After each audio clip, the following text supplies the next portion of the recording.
Bonjour à toutes et à tous. Alors, moi je n'ai pas préparé de présentation. Juste en fait, je vais ouvrir le site du Carrefour numérique juste pour avoir un support visuel et après en fait on ira jeter un coup d'œil surtout sur la plateforme de documentation qu'on utilise pour justement documenter tous les projets des usagers, mais j'en parlerai un petit peu tout à l'heure.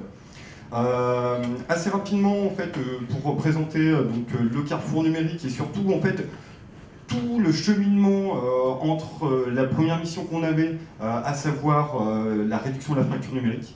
Donc à la base, le Carrefour numérique avait cette mission donc, qui lui avait été confiée par la Caisse de dépôt et de consignation, donc au début des années 2000, avec beaucoup d'ateliers d'initiation à l'informatique et à Internet. Également beaucoup d'ateliers autour des usages créatifs autour du numérique, que ce soit aussi bien autour de l'image, autour du son, autour de la vidéo, mais également tout un travail de longue date avec des communautés d'utilisateurs, de développeurs de logiciels libres et open source. Donc on a eu cette mission qui nous a bien pris pendant à peu près une douzaine d'années, avec notamment donc, un positionnement, on va dire, très dirigiste dans la manière dont on transmettait des savoirs. C'est-à-dire que concrètement, on prenait les usagers qui venaient donc, avec un certain niveau de compétences et on les accompagnait en leur transmettant un certain nombre de savoirs. Que ce soit aussi bien dans ce que je disais, donc, la manipulation de la souris, l'arborescence des fichiers des dossiers. Si on n'a jamais touché un ordinateur, c'est un cauchemar. Mais également donc, sur tous les autres aspects. La manière en fait, dont on a monté que ce soit donc, le Fab Lab, mais également le Living Lab, j'en parlerai un petit peu tout à l'heure, ça s'est fait, on va dire, en plusieurs étapes. Dès 2010, en fin d'année 2010, avec la FIG, c'est-à-dire la Fondation Internet Nouvelle Génération, on a monté en fait une rencontre autour des acteurs qui s'intéressaient au mouvement des makers et des Fab Labs, pour savoir s'il était justement pertinent de développer un réseau des Fab Labs francophones, et si oui, avec quels acteurs, que ce soit des institutions, des privés et des citoyens. Donc on a pu rencontrer justement un certain nombre de personnes assez enthousiastes qui sont par la suite repartis dans leurs différents territoires pour mettre en place des différentes actions. Et en juin 2011, toujours avec la Fondation Internet Nouvelle Génération, mais également accompagné par Ping et Node A, donc on a monté un Fab Lab temporaire pendant 2 semaines. Donc c'était l'opération Fab Lab Squared, où on a pu tester en conditions réelles l'implantation d'un Fab Lab dans un centre de culture scientifique. Donc ça a pu permettre déjà de savoir est-ce que c'est pertinent pour essayer de sensibiliser certains publics aux sciences techniques, qu'est-ce qui se produit et quelles sont les contraintes. Parce que je vous laisse imaginer que dans un ERP de première catégorie de classification Y, ça pose un certain nombre de problématiques réglementaires de sécurité. Pour vous donner juste un ordre d'idée, à chaque fois qu'on devait utiliser un fer à souder, il fallait qu'on demande un permis feu auprès des pompiers. Voilà. C'est juste une petite parenthèse, mais qui est assez comique. Entre-temps, pour répondre à un appel à projet dans le cadre des investissements d'avenir sur le programme Égalité des chances, un consortium s'est monté qui est d'ailleurs toujours piloté par CapScience à Bordeaux, qui regroupe donc 6 centres de culture scientifique et technique et industrielle au niveau national. Laurent Chicoinon en a un petit peu parlé tout à l'heure, mais donc dans ce cadre-là, on s'est mis donc à plusieurs pour répondre à cet appel à projet avec un objectif en particulier, c'était de sensibiliser les jeunes de 15 à 25 ans aux sciences et aux techniques, avec un focus particulier justement sur les publics éloignés des sciences et des techniques.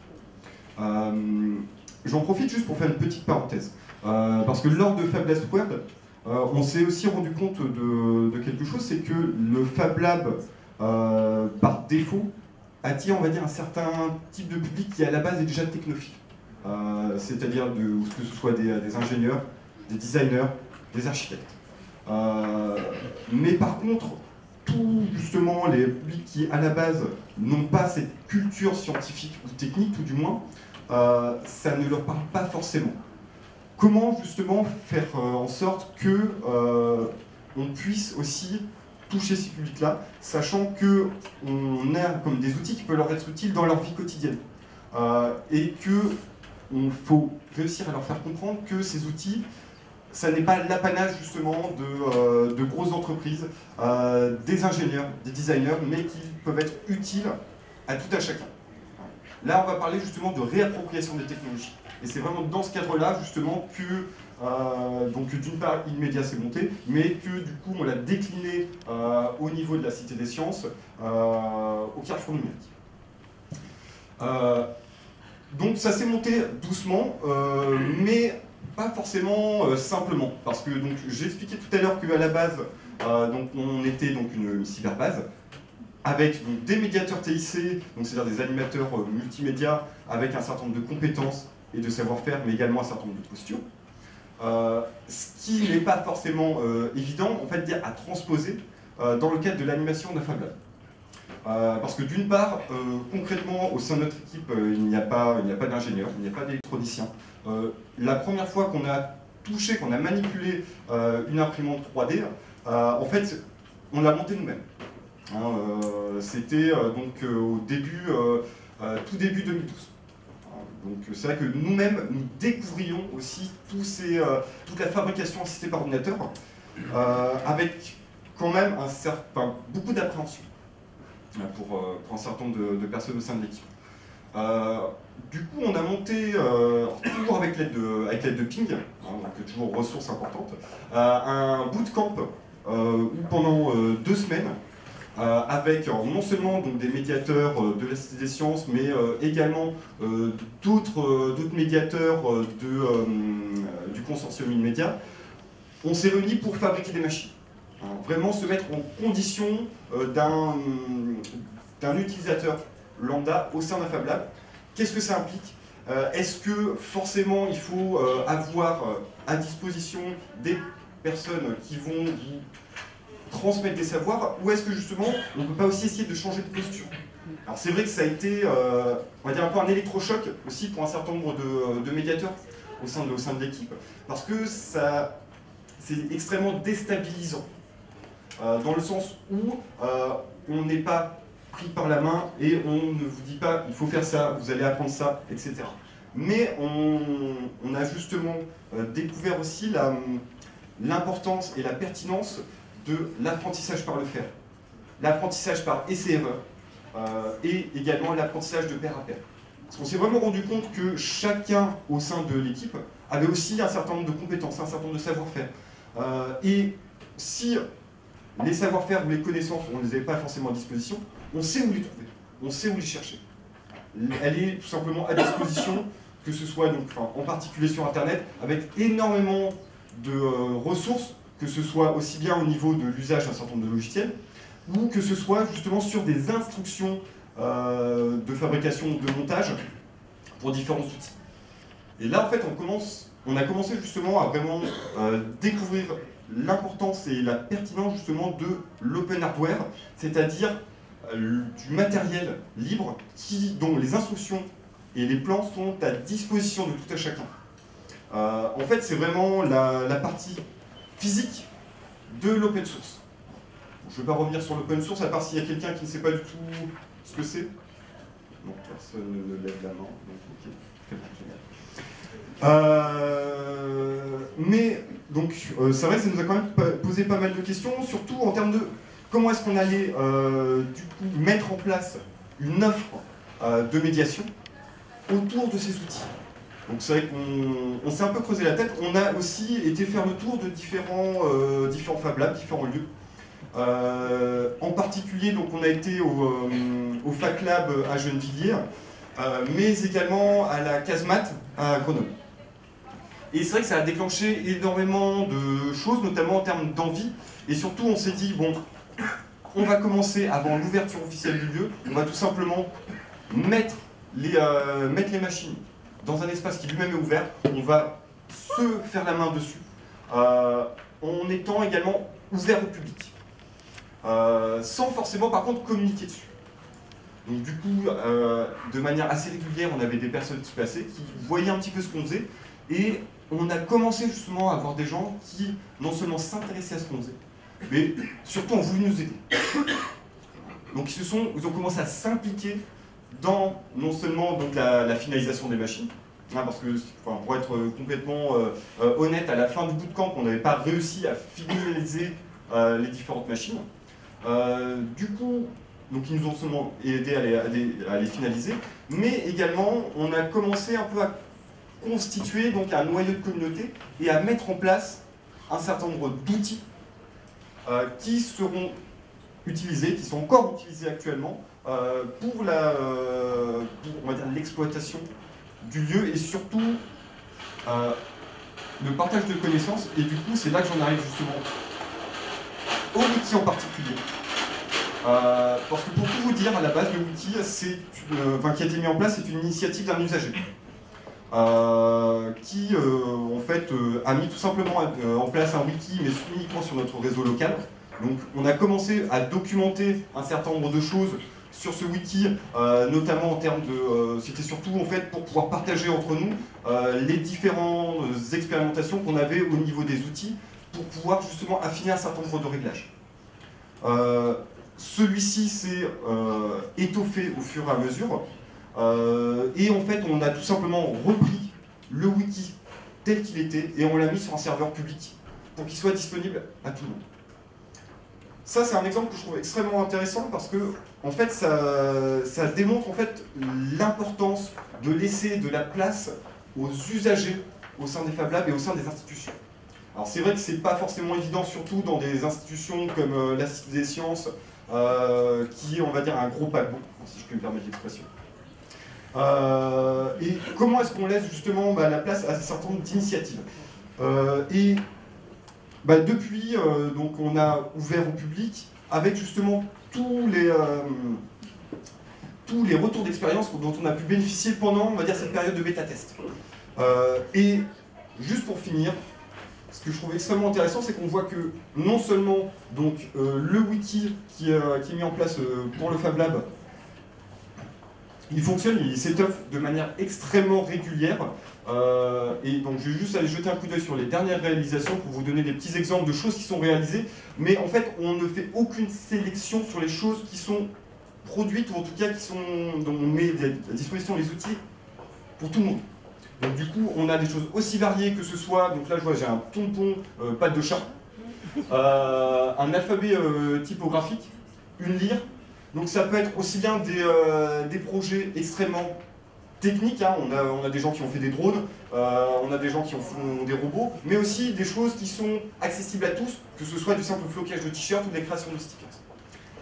Je vais m'arrêter là-dessus parce que le temps court et je suis prêt à répondre à toutes vos questions, soit maintenant, soit par la suite. Merci beaucoup.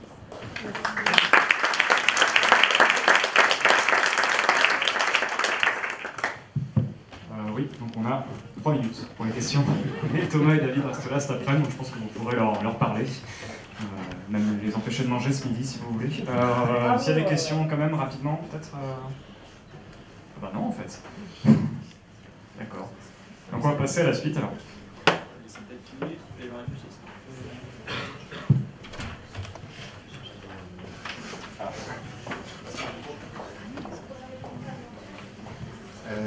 Pour les Fab Labs, vous avez dit que c'était souvent des professionnels qui venaient au départ, des architectes, des designers, le public tout au début de base. Eux, j'imagine qu'ils viennent pour faire des projets qui ont un rapport avec leur travail, donc en fait ils sont sur leur temps de travail. J'imagine que c'est des projets qui sont assez, tous les projets de do it yourself dont vous parlez, qui sont assez demandeurs en temps d'investissement. Du coup, à quel moment, si vous voulez faire venir des gens, c'est pas comme une activité où on va au cinéma 1 heure, où on va aller voir une exposition 1 heure, c'est beaucoup d'investissement. Comment on le fait hors du temps de travail? comment c'est possible de s'investir vraiment là-dedans et encore avoir un semblant de vie sociale. C'est une excellente question. Merci de l'avoir posée. Alors, en fait, juste une petite précision. Tout à l'heure, je disais, il n'est pas forcément un titre professionnel, mais en tout cas, c'est des gens qui, à la base, ont un profil technique. Mais pas pour des réalisations de... Pas forcément pour des réalisations à titre professionnel. On a aussi des étudiants, en particulier en architecture. On a une école d'architecture où il y a 2000 étudiants à 300 mètres. Donc ils viennent de manière assez régulière. En fait, on a tout simplement découpé la semaine avec un certain nombre de créneaux où on a des créneaux qui sont ouverts à tous les publics.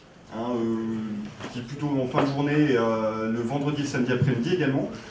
Et on a des créneaux où on va accueillir des groupes constitués, où là en fait on va les accueillir sur plusieurs semaines, voire plusieurs mois. Donc là en fait on est vraiment sur des projets plus construits. Donc là on va travailler en particulier avec des structures de proximité, que ce soit des antennes jeunes, l'école de la deuxième chance, etc.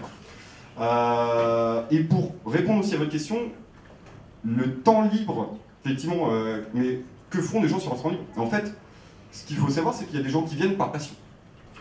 Donc en fait, leur temps libre, ils le passent en fait au Fab Lab.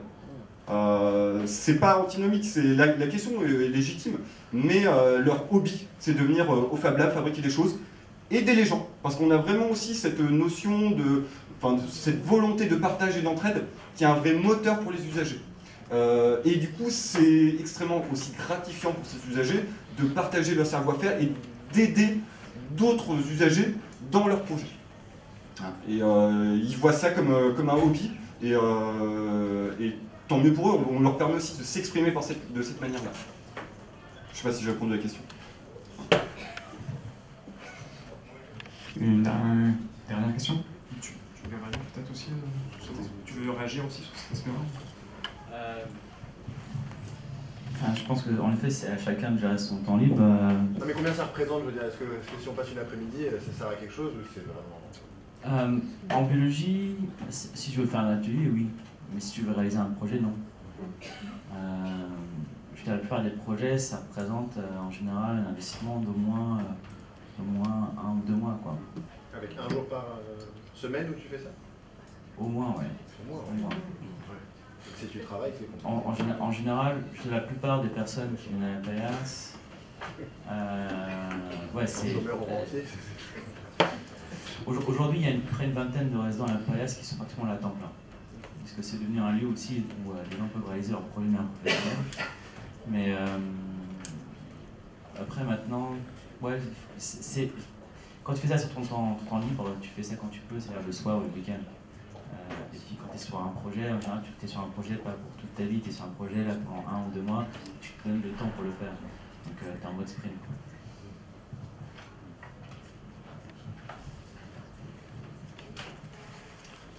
Bon, bah, merci à tous les deux. Encore une fois, voilà, n'hésitez pas à poser des questions au cours de la journée.